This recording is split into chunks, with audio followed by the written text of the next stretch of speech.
બેદરકારી બાદ પણ અધિકારીઓની લાલિયાવાડી સામે આવી છે। નસવાડીના કુંડા ગામે અધિકારીઓએ કર્યો દેખાડો।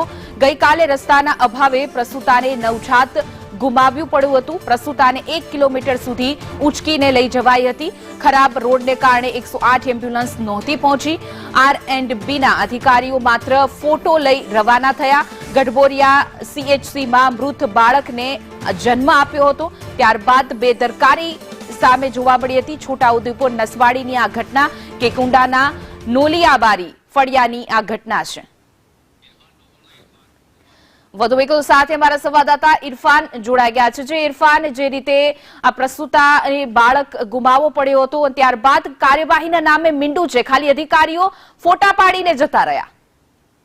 જી હિના, વાત કરીએ તો છોટાઉદેપુર જિલ્લાના નસવાડી તાલુકાના ડુંગર વિસ્તારના જે નોલિયાબારી ફળિયામાં જે રીતે પ્રસૂતા છે એને બાળકને જન્મ આપ્યો, પરંતુ મૃત બાળકને જન્મ આપ્યો હતો। ત્યારબાદ જે ખાસ કરીને નસવાડી પંચાયત R&Bના જે ઇજનેરો ખાસ કરીને નોલિયાબારી ફળિયા સુધી પહોંચ્યા ખરા, પગપાળા ગયા હતા, પરંતુ આ સરકારી સિસ્ટમમાં ફક્ત જાણે દેખાવડા કરવા પૂરતી હોય એવું સ્પષ્ટ દેખાઈ રહ્યું છે।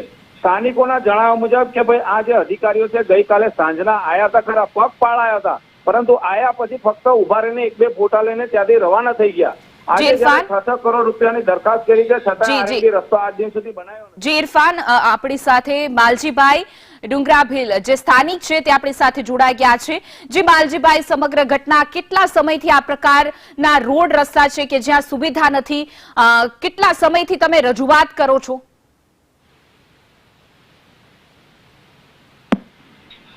જી માલજીભાઈ, ત્યાં હાલ પરિસ્થિતિ શું છે? કારણ કે રોડ અતિશય કાચો છે અને ત્યાં એમ્બ્યુલન્સ પણ પહોંચી નથી શકતી।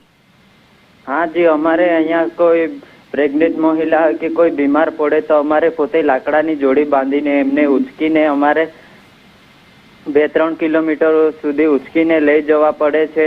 તો આવીને આવી વર્ષોથી હાલાકી છે। તો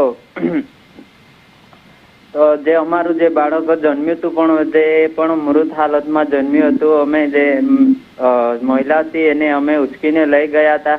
જો આવી રીતે કોઈ નેતાનું છોકરું મરી ગયું હોત તો રાતોરાત રોડ બની ગયા હોત।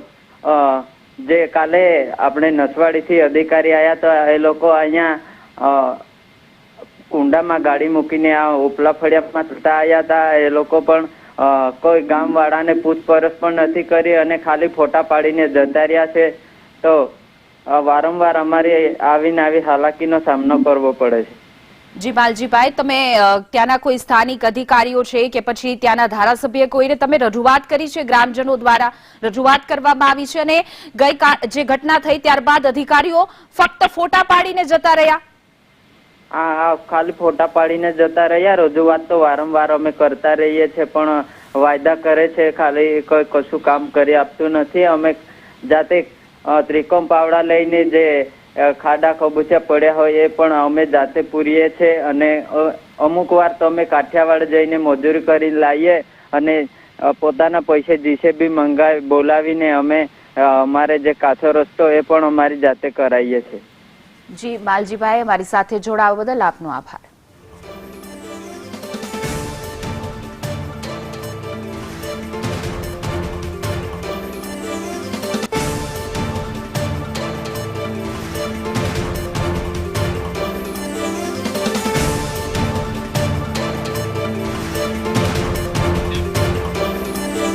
આ પ્રકારની બેદરકારી કે સ્થાનિકો અનેક વખત રજૂઆત કરે છે, તેમ છતાં કોઈ કાર્યવાહી કરવામાં આવતી નથી।